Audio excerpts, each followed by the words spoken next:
messieurs, dames, d'être avec nous. Vous suivez Grande Tribune. Nous sommes le mercredi 9 avril 2025. Deux sujets à l'ordre du jour. D'abord, cette annonce de la président Joseph Kabila dans la partie est de la République démocratique du Congo. Pour, dit-il, venir apporter sa pierre de contribution à la crise qui secoue le pays actuellement. On va parler de cette interview qui fait couler, qui fait jaser. Il fait également couler encre et salive. C'est l'interview de Monseigneur Fulgence Mouteba, président de la Synco, qui dit que cette mission, initiative ECC Synco, le pacte social, est financé par plusieurs gouvernements, gouvernement rwandais, gouvernement ougandais, gouvernement kenyan et angolais, tout comme ougandais. Je ne sais pas ce que je l'ai dit. Hein. Je ne me suis pas répété, je pense. Alors, deux invités sur ce plateau que je vais présenter très incessamment. Je commence par ordre d'arrivée. Maître Richard Mpinda, cadre UDPS Tshisekedi. En Abacoste, il me rappelle un peu le style des années 90 avec le maréchal. Maître Mpinda, bonjour et merci de répondre à notre invitation. Merci à vous de cet échange qui, nous croyons, républicain, de manière à faire apporter beaucoup plus de lumière sur certaines prises de position, certaines évolutions de la situation politique et de notre pays. Voilà. Merci beaucoup, Maître Mpinda. Maître Richard Mpinda, cadre UDPS Tshisekedi et communicateur de l'Union sacrée de la Nation. En face, c'est M. Nico Fall. M. Nico Fall, il est analyste des questions d'actualité. On ne va pas dire proche de. On se limite là.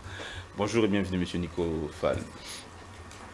Fall Bikaï. Merci beaucoup, estimé, pour l'opportunité. Je salue tous les téléspectateurs de Congo Base en général et ceux de Grande Tribune en particulier. Ça fait longtemps, très longtemps. Je crois que c'est depuis que l'année 2025 a commencé. Je ne suis pas passé ici, mais il y a eu aussi beaucoup de problèmes. Mais étant donné que nous existons et nous sommes là pour défendre le peuple, rien que le peuple, c'est pour cela, en dépit de tous les chats que nous avons, on a quand même préféré prioriser Grande Tribune de ces jours. Mais nous ne saurons pas perdre beaucoup de temps, rappeler à mon peuple qu'à ces jours, ça fait 1025 jours que la Constitution a empêché à l'actuel régime de défendre la cité de Bunagana. Vous êtes sans ignorer que la cité de Bunagana a été prise par moi à titre symbolique, étant donné qu'à ce jour, il n'y a pas que la cité de Bunagana qui est contrôlée par les rebelles. Il y a elle-même, la cité fait partie du territoire de Rutshuru, qui du reste lui-même aussi fait partie déjà de ce territoire-là que la Constitution a empêché à l'actuel régime de défendre. 71 jours depuis que la ville de Goma, qui est le chef-lieu de la province du Nord Kivu, que la Constitution aussi a empêché de défendre. 51 jours que la ville de Bukavu, qui est chef-lieu de la province du Sud Kivu, a subi les mêmes sorts.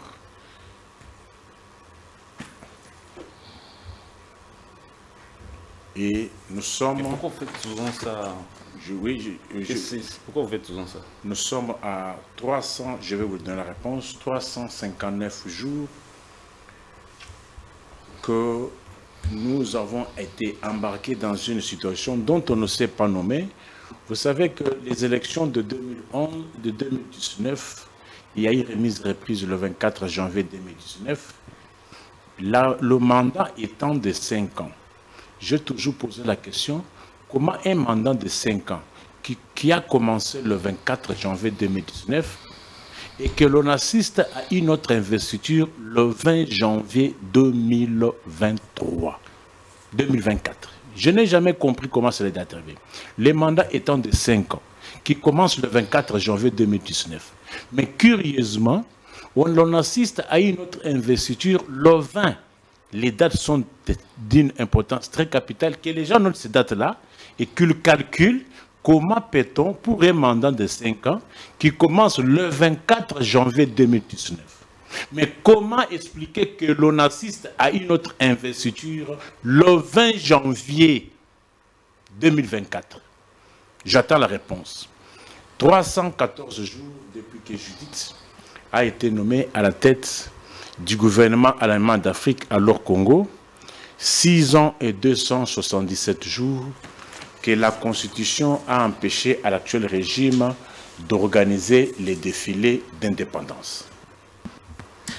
Alors, M. Nicofane Bikaï, je vais commencer déjà avec vous, hein, mais je ne vais pas aller les questions d'actualité pour gagner le temps. On a vraiment perdu beaucoup de temps. On va aller droit au but. L'actualité est déjà connue, elle a annoncé en liminaire. Le retour de l'ancien président Joseph Kabila, c'est pour très bientôt et c'est sans délai. Il a annoncé à Jeune Afrique hier une interview qui fait couler aussi beaucoup de commentaires. Alors, lui qui est accusé d'être de connivence avec le Rwanda pour mettre à genoux la partie est de la République démocratique du Congo, il est accusé de tentative de renversement des institutions issues des élections. Comment peut-il, lui qui fait partie du problème, apporter la solution aujourd'hui, Monsieur Nicofane Bikaï? Je ne sais pas bien piger votre question. Vous dites, lui qui veut qu'il rentre. Lui qui dit qu'il veut apporter, il dit ceci, je cite, après 6 ans de silence absolu, une année d'exil et compte tenu de la dégradation de la situation sécuritaire à travers tout le pays, ainsi que la déliquescence et les pourrissements qui gangrènent tous les secteurs de la vie nationale, qui échappent complètement au contrôle, j'ai pris la résolution de rentrer sans délai afin de contribuer à la recherche de la solution. Pour des raisons évidentes liées à la paix et à la sécurité, après avoir rencontré quelques chefs d'État, des anciens chefs d'État de la région et d'autres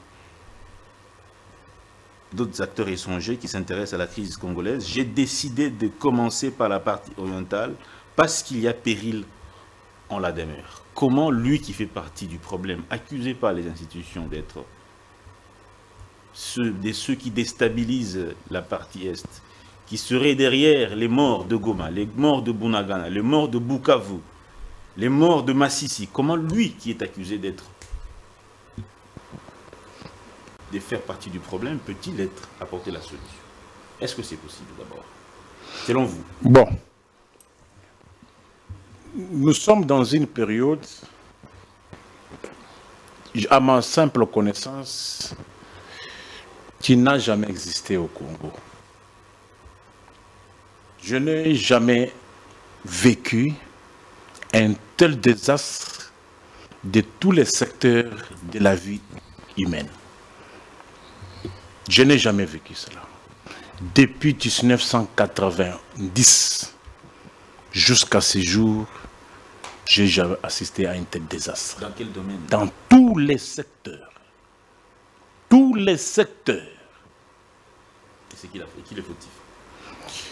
Alors, pour cela, nous tous, nous disons qu'il y a des problèmes. Il y a ceux qui prennent des initiatives seuls.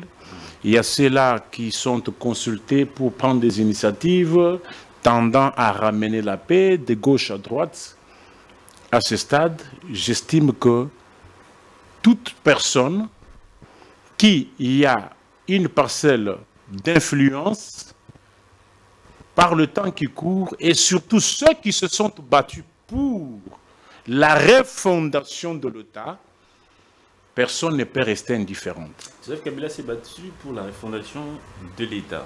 Est-ce que c'est ce que vous voulez dire aux gens ou bien ce n'est pas le cas? Bon, j'aimerais, comme vous m'avez posé la question, en tant que scientifique, j'aimerais vous démontrer comment il y a eu la refondation de l'État en 2001. Pour ceux-là qui ne le savent pas, en 2001, il n'y avait presque pas d'État. Presque pas d'État. Presque pas d'État. En 2001, la théorie du pays était elle-même entamée. il faut qu'à chaque que j'évoque une théorie, que je l'explique. En 2001, le gouvernement de Kinshasa contrôlait 47% du territoire national. Sur 100%. Le gouvernement de Kinshasa contrôlait 47% sur 100% du territoire national. C'est-à-dire 53% du territoire national échappait au contrôle de Kinshasa. Pour ceux-là qui ne le savent pas, parce que si vous prenez un enfant qui est né en 2001, 2002, 2003, voire même 2000, 98, 99, ne sait pas ce qui s'était passé en 2001. De 2000 en 2001, c'est-à-dire, nous avions la rébellion du RCD Goma. Cette rébellion du RCD Goma contrôlait la plus grande province de l'époque.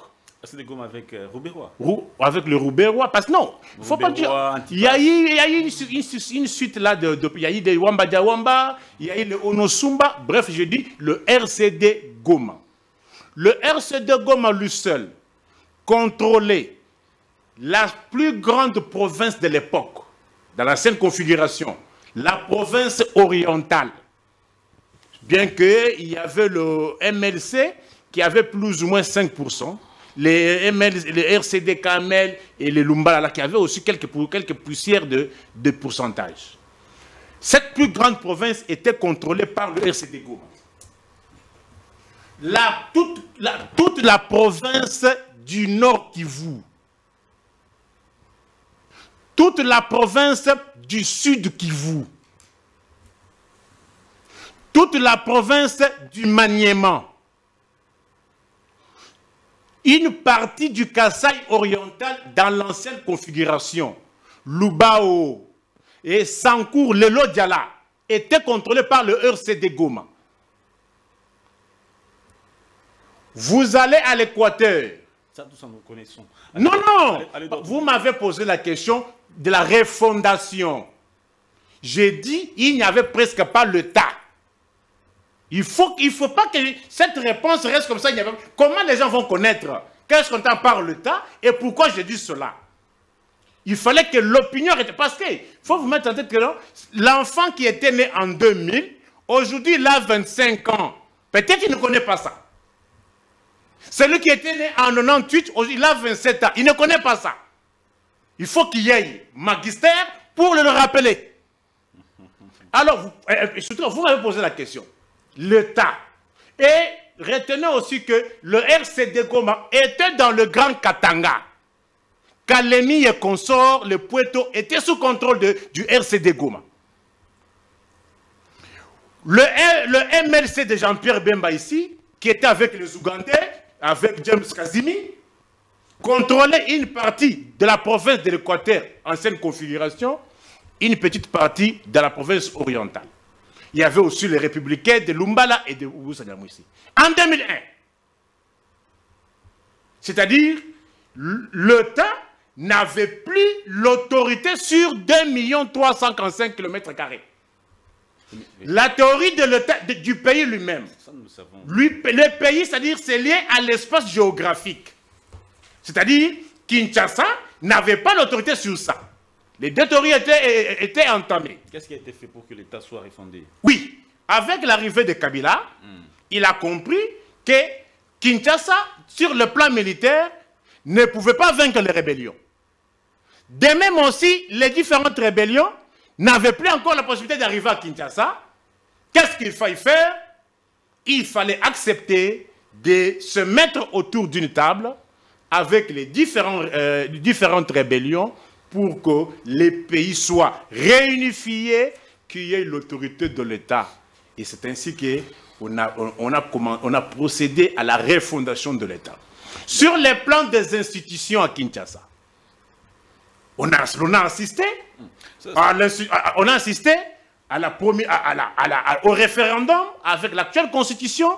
Il y a eu les institutions qui ont été établies avec des réformes que l'on n'a jamais assisté depuis que le Congo existe. Il y a eu grâce au retour du processus électoral et la démocratie qui s'est finalement ancrée avec tout ce qu'il y a eu comme non, il faut que les gens... Non, il faut que... C'est une période que nous qui venons sur le plateau avons l'obligation d'enseigner. Parce qu'il y a le menteur qui vient de dire qu'il n'y avait rien. Mais que l'opinion sache qu'en 2001, on était dans une situation X. Aujourd'hui, en 2025, nous sommes dans une situation Y. Sur le plan des institutions, aujourd'hui, on a une institution présidente de la République, le Parlement, le gouvernement et le cours des tribunaux. L'on a assisté au démembrement de la Cour suprême, parce qu'à l'époque, il n'y avait que la Cour suprême qui avait été implosée. Il y a aujourd'hui la Cour de cassation, il y a la Cour constitutionnelle, le Conseil d'État, c'est-à-dire. Et puis, il y a eu aussi la création de certains tribunaux, bien que cette procédure avait été rétablie par les Mobutu, c'est-à-dire la création. Ça, c'était consigné dans la Constitution. Oui, quand on a voté cette Constitution, oui, tout ceci devrait... Les tribunaux, il faut qu'on a assisté à la création des tribunaux des commerces, des tribunaux des travail. Mais non, le président... C'est ça la refondation de l'État. L'État a été refondé. Mais lui qui a... Non, est-ce qu'on peut s'arrêter d'abord sur la question que m'a posée sur la refondation de l'État? En 2001, il n'y avait presque pas l'État et l'État a commencé à être refondé. Il y a quand même à boire et à manger dans tout ce que vous avez dit, parce qu'il y a eu beaucoup aussi de choses quand même sur lesquelles on peut revenir. Soulevez-les, nous sommes là pour les débattre. On peut revenir.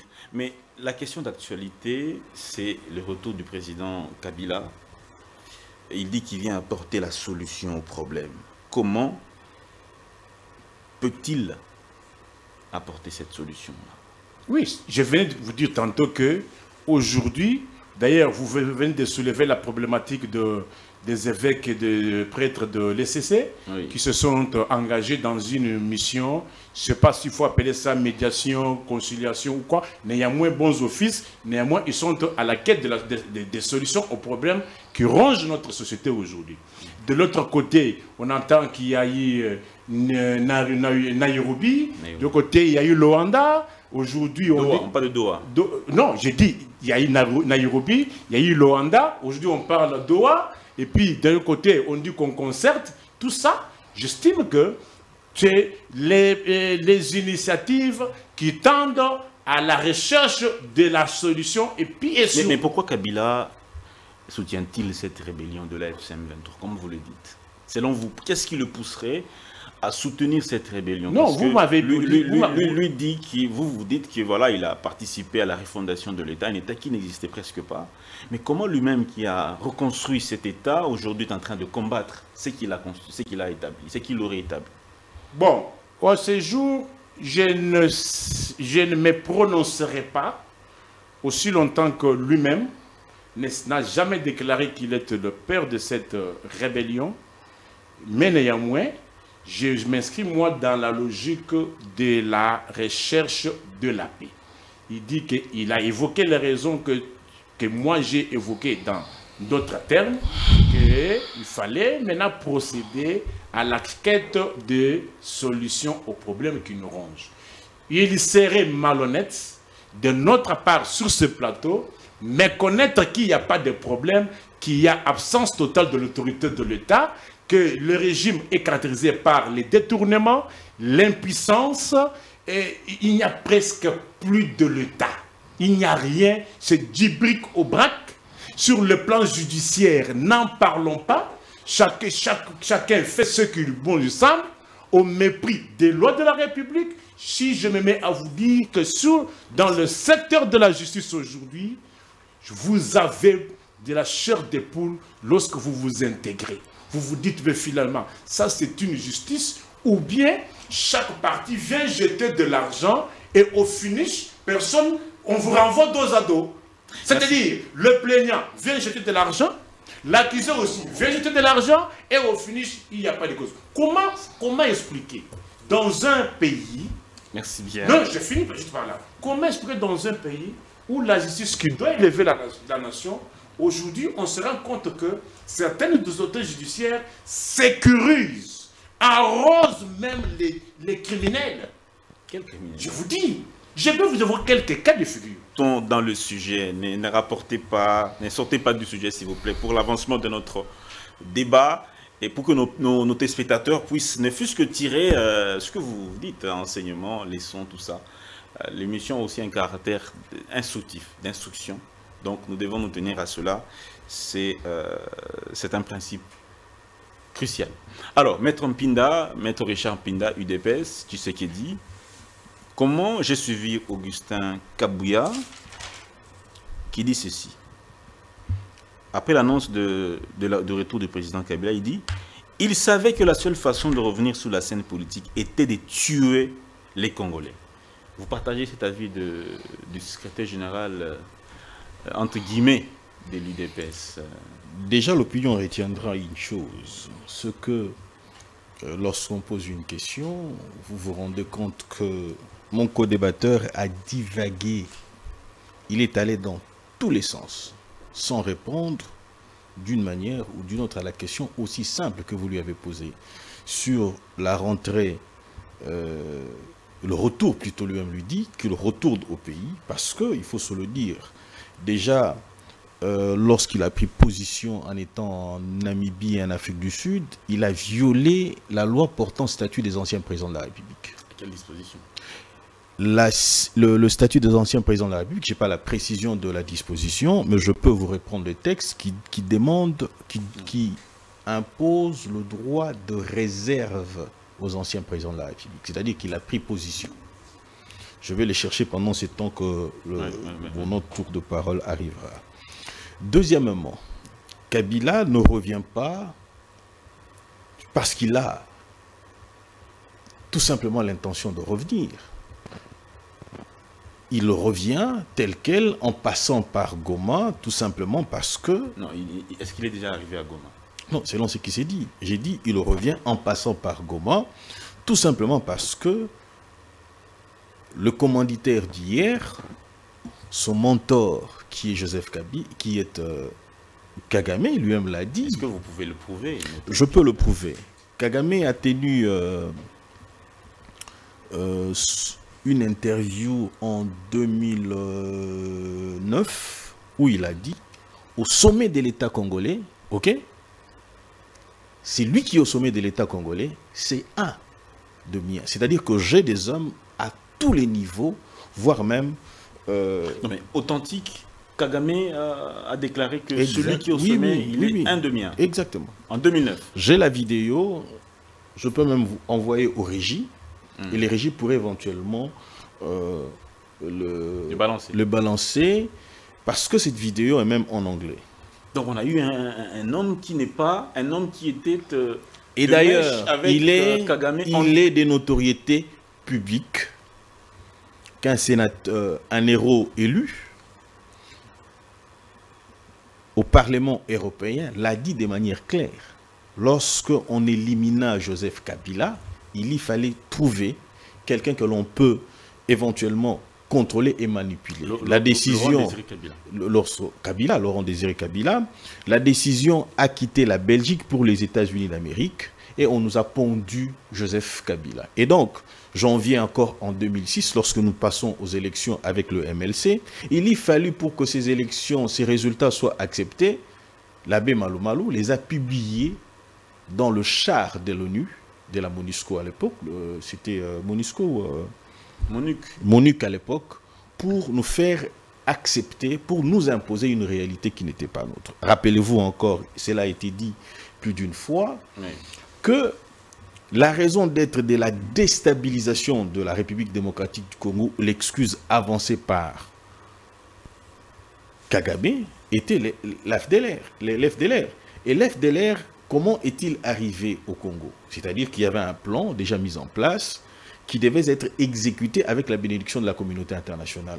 Rappelez-vous du couloir qui avait été exclusivement ouvert pour faire entrer hommes, armes et munitions en République démocratique du Congo. Ici, je cite l'ancien régime, le régime de Habyarimana. Et donc, le Congo a continué dans une situation de déstabilisation. Et donc, Mouzé étant arrivé pour fragiliser la République, s'il vous plaît, pour fragiliser la République, le tout premier acte qui a été posé pour rendre cet État, la République démocratique du Congo, aussi fragile que possible, on réunit tous les militaires ex-FAR, on le regroupa à Kitoda, où j'ai été scandalisé. Est-ce que l'UDPS avait soutenu l'entrée de l'AFDL en 97? L'UDPS est parti du principe que celui qui vient, Mouzé, parce que c'est en lui que nous nous sommes retrouvés. Et d'ailleurs, rappelez-vous qu'en 97, Tshisekedi, nommé par le président Mobutu, le feu président Mobutu, a tendu la main. Il a demandé même le nombre de ministres qui devaient venir adhérer au gouvernement Tshisekedi. Et donc, le président Tshisekedi a tenu une conférence de presse. Il a dit, accueillons celui qui arrive. Et ici, il faisait allusion à Mouzé. Dès que Mouzé est arrivé sur Kinshasa, Tshisekedi l'a approché. Rappelez-vous combien Tshisekedi a été humilié. Il a même été... C'est clair que l'UDPS soutenu l'entrée de l'AFD. L'UDPS était en face d'une évidence. Parce que vous n'êtes pas sans oublier une chose. Que la légitimité issue de la conférence nationale souveraine a été conférée au président Tshisekedi. Feu président Étienne Tshisekedi. Et donc, arrivé à ce moment-là, on l'a réhabilité dans ses fonctions parce qu'il n'avait plus d'impérium. On l'a réhabilité par le président Mobutu et il a tendu la main. Étant donné que la population était dans la logique de l'AFDEL parce qu'on voulait se débarrasser de Mobutu, voilà que l'UDPS, par le président Étienne Tshisekedi, a souhaité la bienvenue. Et en souhaitant la bienvenue... Était-ce une bonne... Je peux évoluer pour que vous compreniez. Exactement, celui qui venait, c'était un Congolais, Mouzé Laurent Désiré Kabila. Et lorsqu'il est arrivé, la première des choses, c'était Étienne Tshisekedi s'est déplacé vers son frère. Il y est allé pour échanger avec lui et ensemble voir comment est-ce qu'on pouvait faire que les choses aillent de l'avant. N'ayant pas été reçu, ayant été humilié, même giflé par, comment encore son nom, le ministre de l'Intérieur, en fait, celui qui faisait office ministre de l'Intérieur à l'époque, Tshisekedi a dit... Il avait été giflé? Oui. C'est connu de tout le monde. Il a dit de manière claire que Mouzé était pris en otage. Et donc, tout ce qu'il demandait, c'est que l'on payait la facture de tous ceux qui nous ont soutenus pour faire la guerre. Et qu'ils partent. Il y a eu des morts aussi. Hein? Quand est-ce? Quand l'AFDEL avançait, il y a eu des morts. Non, je vous ai dit une chose. L'AFDEL est avancé. L'AFDEL faisait la guerre. C'est-à-dire qu'il faisait la guerre contre le régime en place. C'était une guerre. Et pendant la guerre, il y a des gens qui meurent. Qui peut être responsable? Est-ce que l'UDPS peut également être considéré comme étant responsable? Puisque l'UDPS avait soutenu le Congolais qui venait. Lorsque vous dites l'UDPS pouvait, quel est l'acte matériel posé par... Quand on soutient une rébellion, c'est-à-dire qu'on est... L'UDPS n'a pas soutenu la rébellion. L'UDPS a souhaité la bienvenue à son frère qui venait. D'accord. Ok. Poursuivez. Je poursuis. Je suis d'abord par rapport à cette incise-là. Oui. Je disais qu'il a demandé la facture, que l'on puisse payer. Et il a relevé un élément important. Il a dit que son frère, Mouzé Laurent Désiré Kabila, a été pris en otage. Et l'opinion retiendra par le Rwandais. Oui. Il l'a dit de manière claire et qu'ils l'ont même empêché d'accéder à son frère. Quelque temps après, je crois que ça devait être toujours en 98, rappelez-vous que Étienne Tshisekedi a échappé à la mort grâce à son frère Mouzé, qu'il a relayé à Kabeka Mwanga, parce qu'il y avait déjà un plan mis en place par le Rwandais qui entourait Mouzé Laurent Désiré Kabila. J'en viens à l'actualité parce que nous parlons... Avant d'arriver à l'actualité directement, un petit mot sur ce qu'a dit M. Nico Fall-Mikaï sur la refondation de l'État. Kabila arrive, Kabila Joseph arrive, le pays est émietté. Bon, disons, le gouvernement de Kinshasa n'a pas le contrôle sur l'ensemble du territoire national. Kinshasa contrôle une partie et lui vient, il réunifie l'État. Il ramène le pays dans la marche, il y a les institutions qui sont établies, il reste un pays qu'il n'avait pas trouvé auparavant. Est-ce que cela est vrai? Je ne voudrais pas m'attarder sur cette illusion, mais je vais m'apaisantir pour relever un certain nombre d'éléments. Lorsque nous parlons de la refondation de l'État, c'est-à-dire que nous avons des institutions qui fonctionne normalement. Et aussi, la République est à même de pouvoir assurer ses prérogatives de souveraineté. Avions-nous une armée? C'est la question fondamentale qu'il faut d'abord commencer par se poser. Le président Tshisekedi a dit qu'il a hérité d'une armée.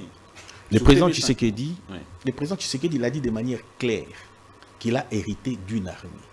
Je dirais encore plus fort, structurée. Ok?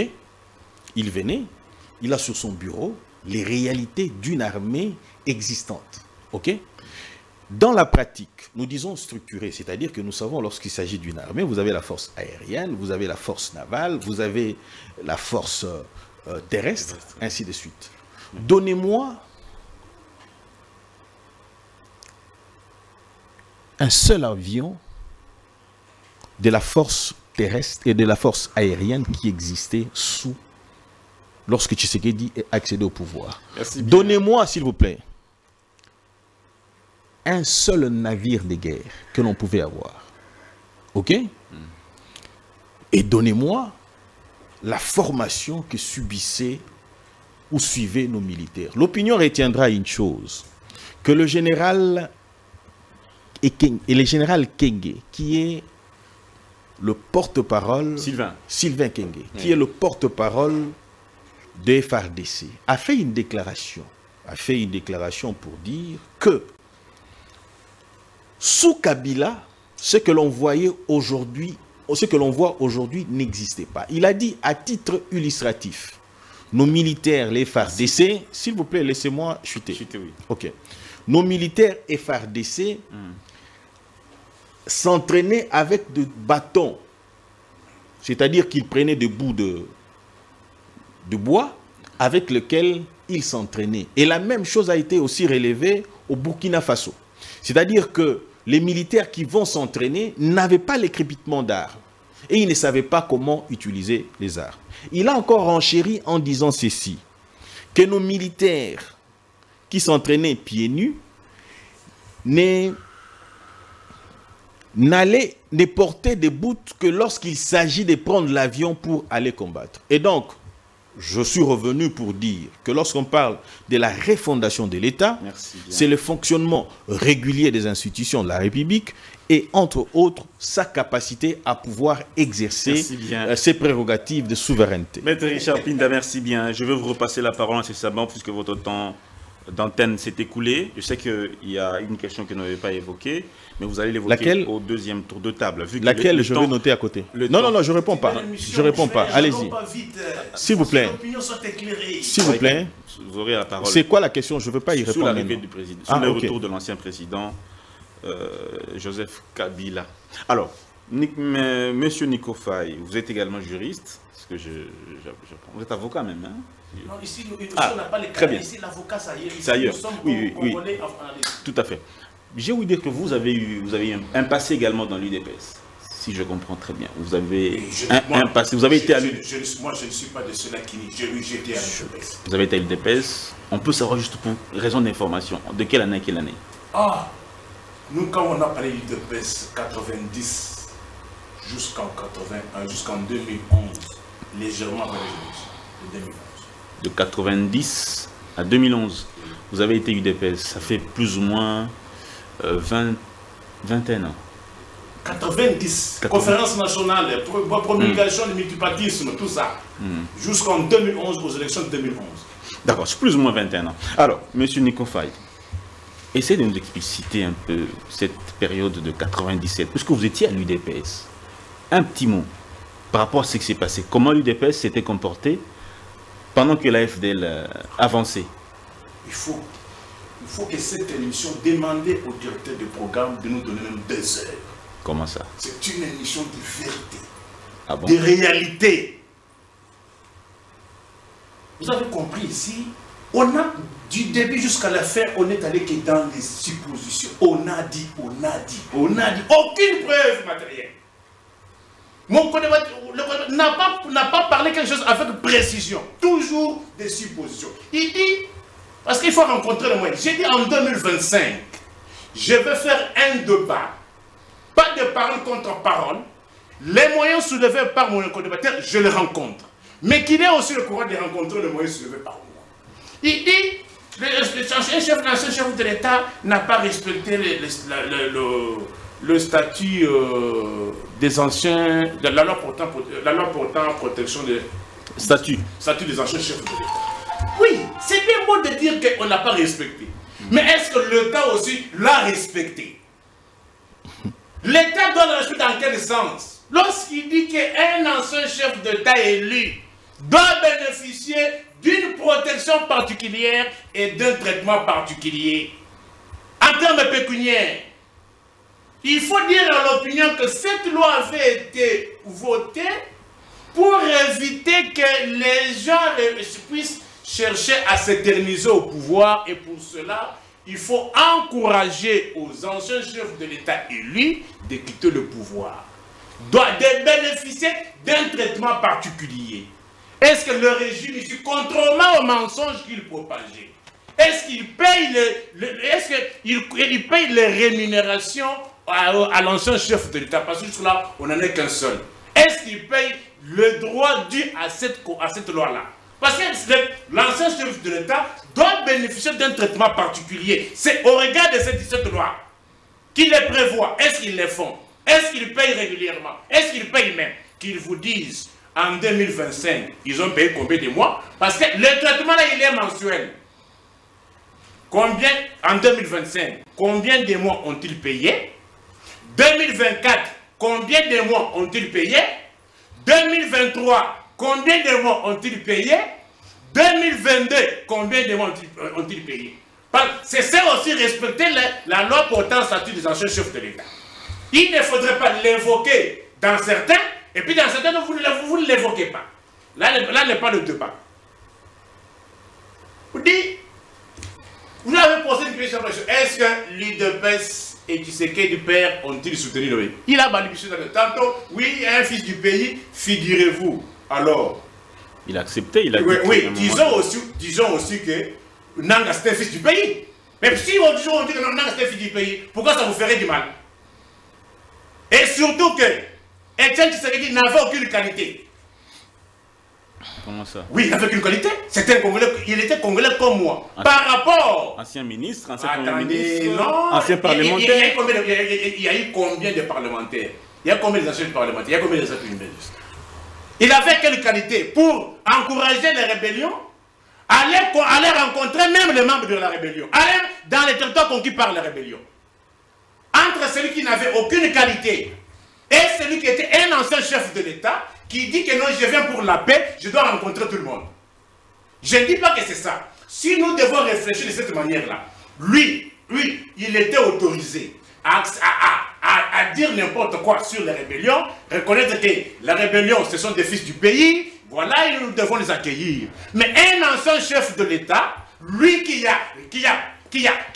l'artisan de la Constitution, qui est l'artisan de la refondation de l'État, qui est l'artisan de la paix, lui s'il dit que non, vit la situation actuelle de mon pays qui est en déconfiture. Moi je dis, aujourd'hui l'État n'existe pas, mon frère. On n'est pas dans un même contexte, parce qu'à l'époque de Mobutu n'avait pas la légitimité populaire. J'ai dit, non, il n'était pas un président voulu par le peuple, il n'avait pas la légalité. Aujourd'hui, le chef de l'État, Félix Tshisekedi, a été élu par le peuple. S'il te plaît. Est-ce que vous savez d'abord que non, une des causes de cette crise aujourd'hui, c'est ce que vous appelez l'élection de 2023. Est-ce qu'il y a eu réellement élection, mon frère?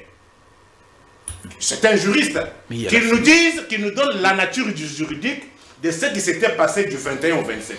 Mais non. Ah, mon frère, s'il te plaît, s'il te plaît. J'ai dit ceci. On peut monter une histoire, non? Toi, tu connais une élection où les gens vont voter sans carte. Tu connais ça?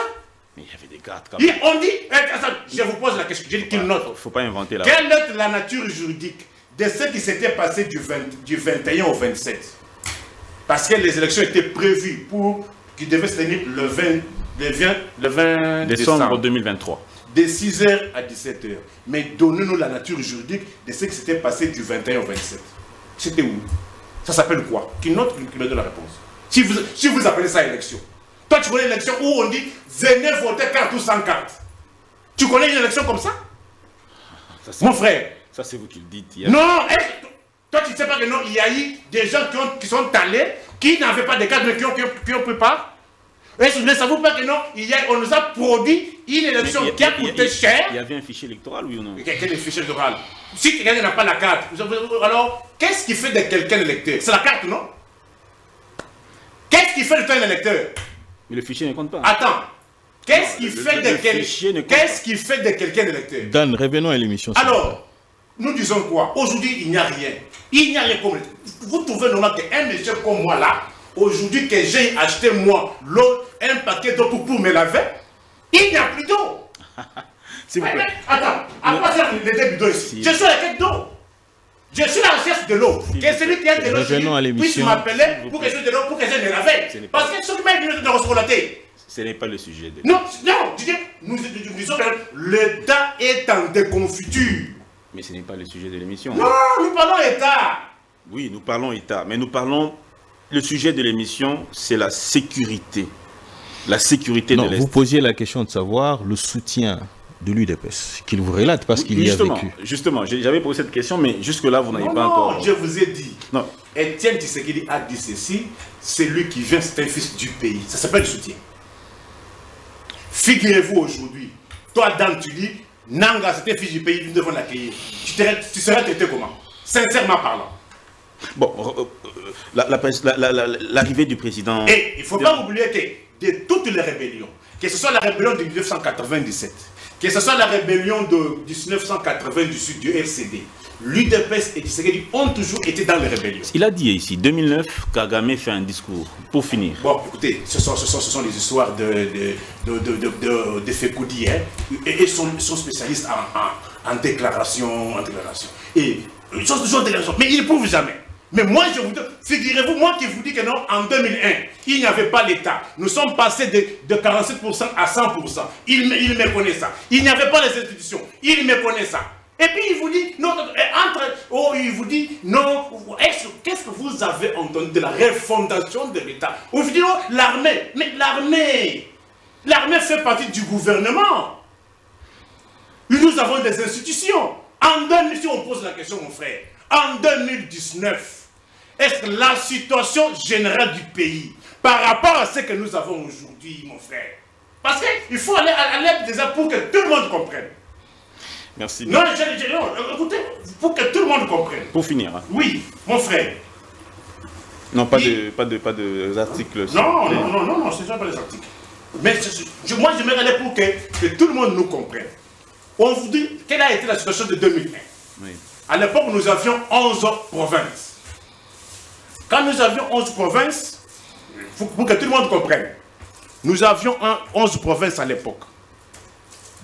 6, 8, 10, 11. Parmi les 11 provinces ici, Kinshasa ne contrôle que Kinshasa, ne contrôle que Congo central, une partie du Kasaï oriental, une partie du Kasaï occidental et Bandundu. C'est ça que Kinshasa contrôlait. Les 6 étaient sous contrôle de qui? Mais, comprenez la logique, mon frère. Pourquoi qu'on arrive à comprendre? Mais aujourd'hui, en 2019, on leur donne, comptons, 1, on a compris. 2, non s'il te plaît, on comprend besoin. 3, 4, 5, 6, 7, 8, 9, 10, 11, 12, 13, 26 provinces.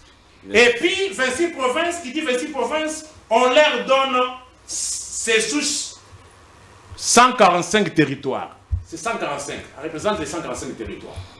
Merci. Et mon frère, si on lui demande aujourd'hui, merci bien, combien de territoires que Kinshasa contrôle au moment où nous avons la prétendue armée. Merci bien. Non, on a compris. On ne doit pas aller vite en besogne. Oui. Nous sommes là pour éclairer l'opinion. Oui, on a compris votre argumentaire, monsieur Nico Fall. Alors, Olivier Kamitatou a réagi, il dit ceci. Le retour à Goma de Joseph Kabila ouvre la voie à d'autres figures exilées. Ce dernier estime que la sécurité de Joseph Kabila est garantie à Goma. Ça, c'est Kamitatou. Loin des tumultes de Kinshasa. Le choix de Joseph Kabila de s'établir dans la partie Est n'est pas qu'un simple symbole, mais un appel à repenser notre avenir. À ce jour, Kinshasa persiste obstinément à refuser le renouvellement des passeports de Moïse Katumbi et de moi-même, une violation flagrante de nos droits fondamentaux et de notre liberté de circulation. On peut dire que les masques sont tombés. Joseph Kabila est réellement l'auteur de la FCM 23, puisqu'il dit qu'il va rentrer par l'Est, notamment à Goma. Je vous demanderai de fournir beaucoup d'efforts de rester dans l'émission. Les questions que vous posez sont simples. OK? Et lorsque... Je suis dans l'émission. Oui, vous êtes dans l'émission, mais le code débatteur ne l'est pas du tout. Parce qu'il vous amène dans tous les sens et on va se perdre. C'est-à-dire que ceux qui suivent attendent pour comprendre le pourquoi de Joseph Kabila, OK, à Goma. Pourquoi le choix de Goma, OK? Il n'y a pas besoin qu'on le rappelle qu'il n'y a pas d'eau. Parce qu'ils savent qu'il y a eu inondation et l'usine de distribution d'eau et de traitement d'eau a un problème. Ça, l'opinion le sait. C'est ce qu'on appelle, l'opinion retiendra, que c'est ça la manipulation. Vous êtes sur un problème réel qui existe, qui demande votre attention, on vous amène sur un autre problème. C'est-à-dire que sur une fausseté qui n'a pas sa raison d'être. Et pourtant, l'opinion retiendra que nous évoquons un problème réel. On ne vous a pas dit, on ne vous dit pas pourquoi Étienne Tshisekedi se retrouvait avec le RCD Goma. Étienne Tshisekedi a fourni les efforts des médiations pour ramener tout le monde, pour assurer l'intégrité du territoire national. Je vous prends en titre illustratif. Nous sommes en 2001. Joseph Kabila et Jean-Pierre Bemba signent ce qu'on appelle l'accord de cascade, c'est-à-dire dans le Congo central à l'hôtel de Cascades. Et cet accord, il l'a dit de manière claire, il dit le RCD Goma détenait 53%. Non, les différentes rébellions. Soyez plus élégant. Non, c'est-à-dire quand je parle, ne m'interrompez pas. Je n'ai pas besoin de votre aide. Vous allez revenir lors de votre temps de parole, notez et revenez là-dessus. Il dit que Jean-Pierre Bemba détenait que 5%. Et Joseph Kabila avait 45%, 43%. 47. 43 ou 47. C'est-à-dire que 43 plus 5, ça fait 48. Nous n'avons pas l'intégralité du territoire national. Nous n'avons pas l'effectivité de 22 430 millions 1000 km². Tshisekedi prend l'initiative de créer ce qu'on a appelé à l'époque Alliance pour le sauvegarde du dialogue intercongolais. Mais avec quel objectif? De ramener tout le monde au lieu de laisser consacrer cette balkanisation-là à cette époque-là. Pourquoi? Parce que vous n'allez pas me dire que RCD Goma, avec l'appui qu'il avait militaire, ils allaient se soumettre à Jean-Pierre Bemba et à Joseph Kabila. Pas du tout. Ils allaient continuer de faire la guerre et cela aurait pour conséquence la balkanisation. C'est-à-dire qu'il faut reconnaître à Tshisekedi, à Étienne Tshisekedi, d'avoir sauvé la République, d'avoir sauvé la reprise de l'effectivité parce que le dialogue intercongolais qui a accouché de l'accord global et inclusif, c'est par le fait d'avoir ramené tout le monde sur la table de négociation. Ça, il faut se le dire. Pardon, il ne s'est pas rallié au RCD. Je vais m'expliquer. Non, je vais m'expliquer. Je vais m'expliquer, s'il vous plaît. Nous sommes allés à Sand City. Et à Sand City, c'était pour réunir tout le monde. C'est-à-dire prendre d'une part les belligérants, les non-belligérants, pour trouver un accord qui mettrait tout le monde ensemble. Des Sand City, ok? Les uns et les autres, c'est-à-dire,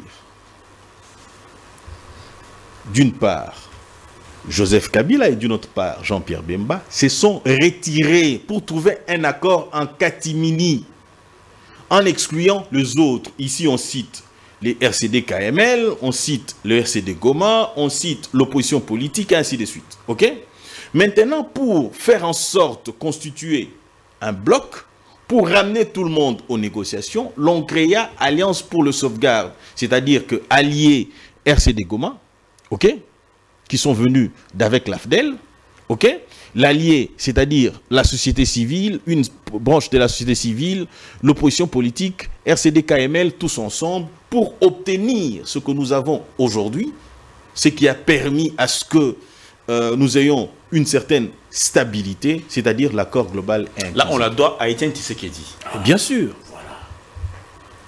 Tshisekedi a fait une tournée, c'est-à-dire qu'il est allé au Rwanda, ok?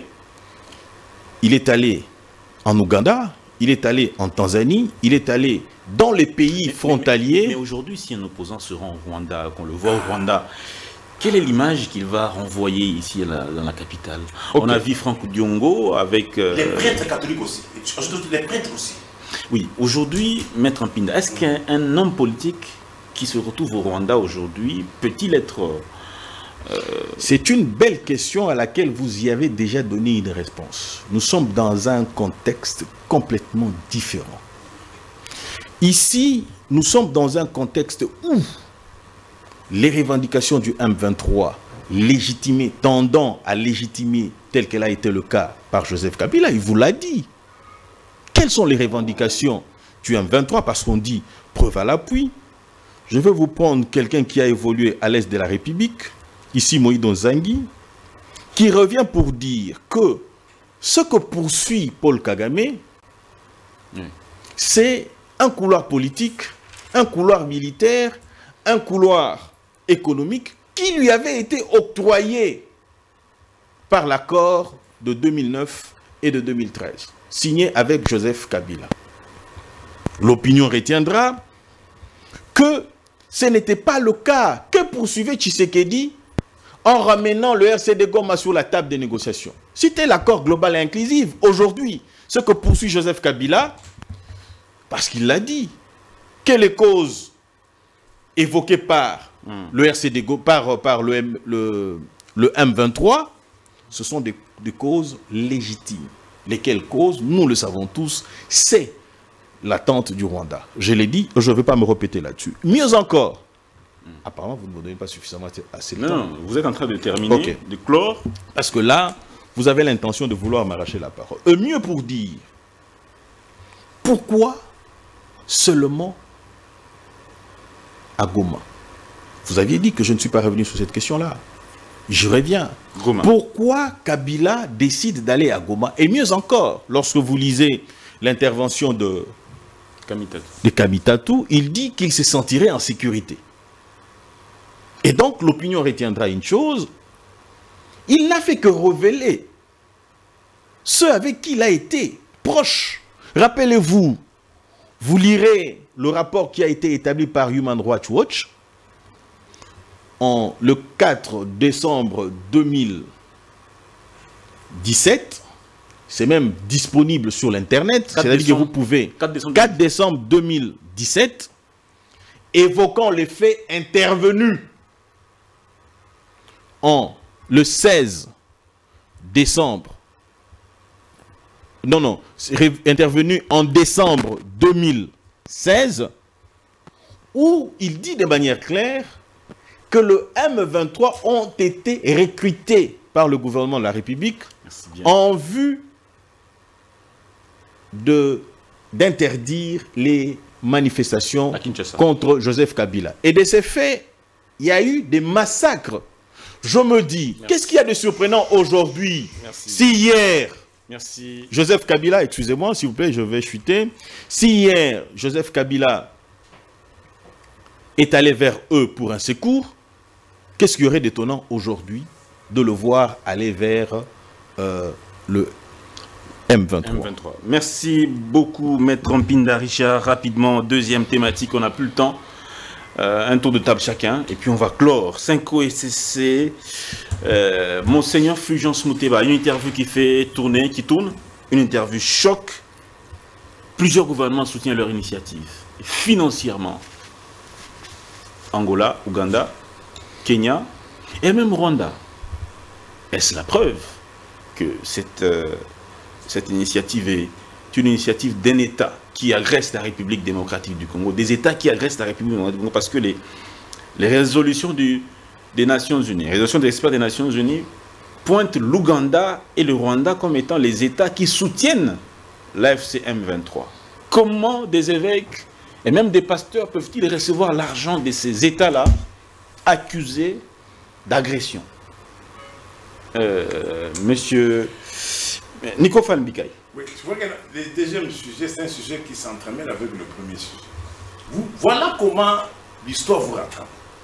Aujourd'hui, vous vous dites que non, comment les prêtres, d'où est venu l'argent, vous vous interrogez sur des groupes de prêtres qui ont accepté de mener les bons offices.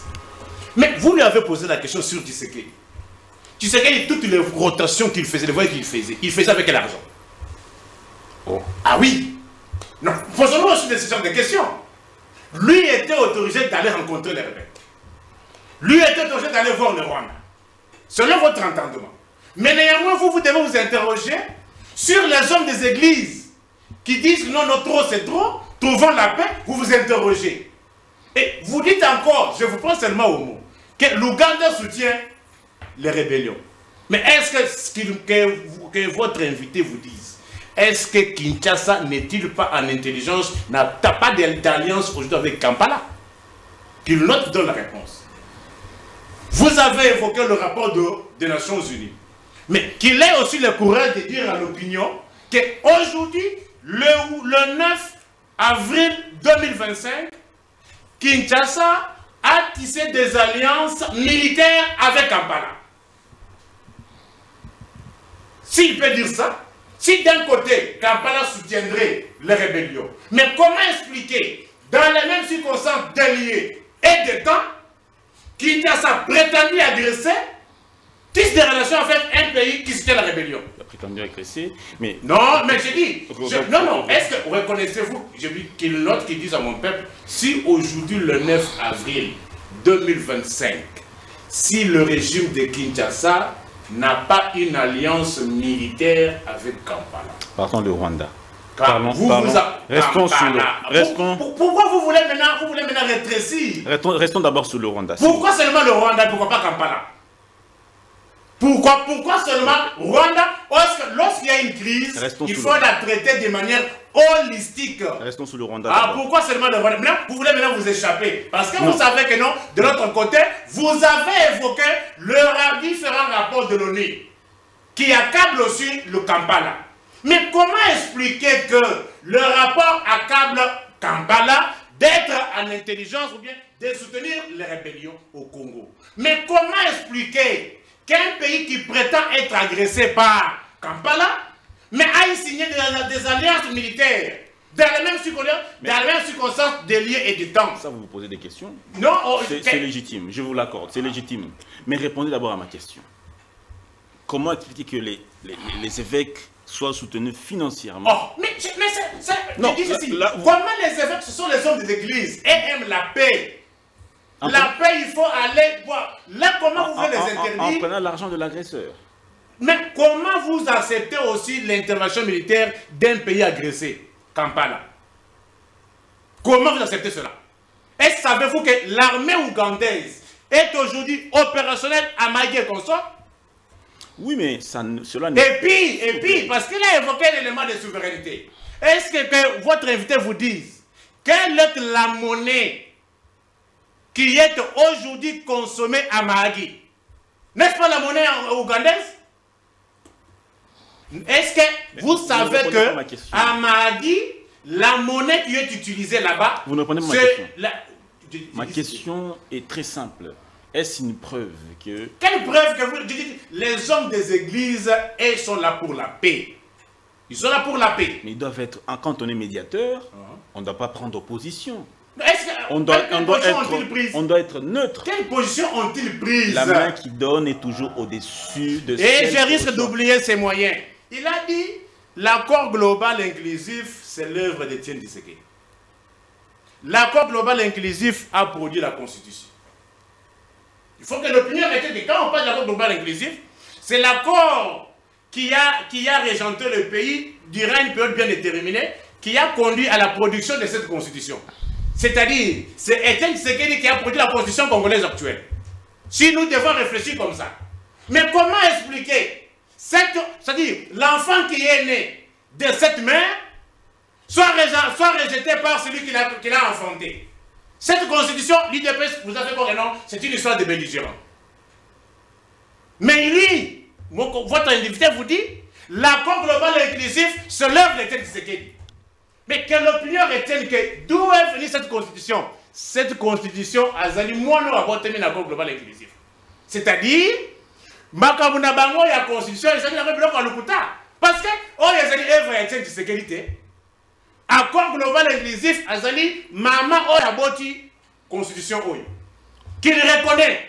Mais comment expliquer que non, moi, oh, bango, boti, que non, azali, moi, ya papa.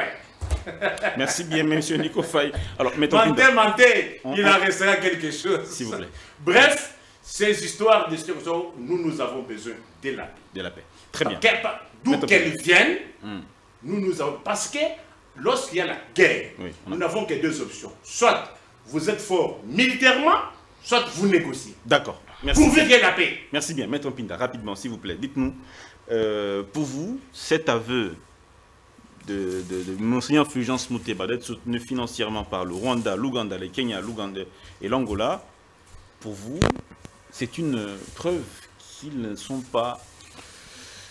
Je voudrais que les choses soient sincères. Ok?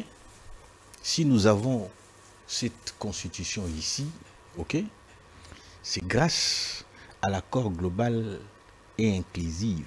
C'est-à-dire, si Etienne Tshisekedi n'était pas sorti pour créer l'ASD, l'Alliance pour le sauvegarde du dialogue intercongolais, nous n'aurions pas eu cette constitution. Mais cela n'exclut pas que cette constitution ait privilégié les belligérants. Et d'ailleurs, je vous le démontre, je vous ai démontré ici, ce sont les belligérants qui sont allés à l'hôtel de Cascade pour un accord. Et donc, il y fallu ramener les autres belligérants qui ont, eux, rédigé cette constitution, fait rédiger cette constitution. À partir de la Belgique, là, la question ne se pose pas parce que nous allons évoluer d'une certaine manière. Je dirais que le prélat catholique ne sont pas, ou ECC, ne sont pas motivés par la paix. Ils ne sont pas artisans de la paix, je le dis ici. Et je les confirme. Ils sont motivés par l'argent. Ah bon? Je le démontre. Démontrez-le. Je veux vous le démontrer. En 2001, Kimberley, en Belgique, on appelle ça, Suisse je crois, en Kimberley, on a interdit à Sassou Nguesso de vendre les diamants volés au Congo, en République démocratique du Congo. Le deal était que Sassou Nguesso, à la bénédiction de Joseph Kabila, qui est amené au pouvoir par Kagame, ok, fait continuer cette affaire-là. Vous allez vous poser la question de savoir, mais quelle est la place de l'Église ou des évêques de l'Église? Parce qu'il ne faut pas imputer ces faits-là à toute l'Église, mais plutôt aux individus. Je rappelle, pourquoi avoir cité aussi Sassou Nguesso? Nous sommes arrivés en 2017, 2009, 2010. Il y fallu, on initie le projet des Bananas, la construction du pont des Bananas, du port de Banana. Le port de Banana allait mettre le port de Pointe-Noire en difficulté. C'est là qu'intervient un prélat catholique, ici, Monseigneur Mosengo. À la suite des affinités qu'il a avec la famille, dont il est même, semblerait-il, qu'ils auraient marié, même échangé, en fait il y a des liens de famille hein, avec la famille de Sassou Nguesso, ils vont influencer auprès de Mosengo pour que l'on ne puisse pas construire le port de Banana. C'est ainsi que les choses n'ont pas évolué telles quelles.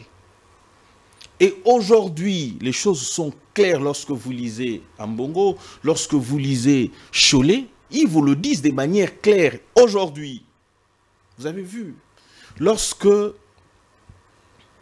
les prélats sortent de la République démocratique du Congo pour aller rencontrer les belligérants et les pays qui les soutiennent, ils ne rencontrent qu'une seule frange, c'est-à-dire qu'une frange proche au M23, c'est-à-dire Ruto d'une part et Kagame d'une autre part. Mais pourquoi ils ne sont pas partis en Afrique du Sud?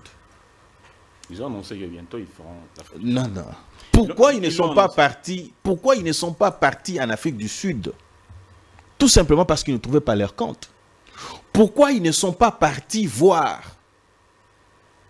ceux qui nous sont proches? Ils sont allés voir Macron parce qu'on sait quel est le rôle que joue Macron. Et d'ailleurs, je reviens encore sur cette illustration que je donnais tout à l'heure ici. Qui finance la construction du pont RD Congo, Congo-Brazzaville? C'est la France. Donc, le port de Banana, si elle n'était pas construite, ceci bénéficierait à la France, et la France à son tour, Congo-Brazzaville. Et donc, le Congo pourrait rester désenclavé, serait en difficulté de pouvoir s'étendre, parce que le bien fondé du port de Banana, et rappelez-vous, quand Kenza a été clair, la démarche entreprise par les prétendument hommes de Dieu, c'est très fort. Non, mais je le dis, ça n'engage que moi. Merci bien. Laissez-moi évoluer. J'ai terminé parce que la région j'ai dit un mot de la fin. La démarche du dialogue entreprise par le prétendument homme de Dieu a un objectif. C'est pour préparer les terrains de celui qui vient après Tshisekedi. Et donc, ces hommes ne sont pas dans la logique d'une paix quelconque. Ce qu'ils poursuivent, eux, c'est de préserver leurs intérêts. Et ils ont hérité du dossier à la succession de Mosengo pour la construction du pont. Et d'ailleurs, vous ne vous êtes pas posé la question de savoir les subventions qui revenaient.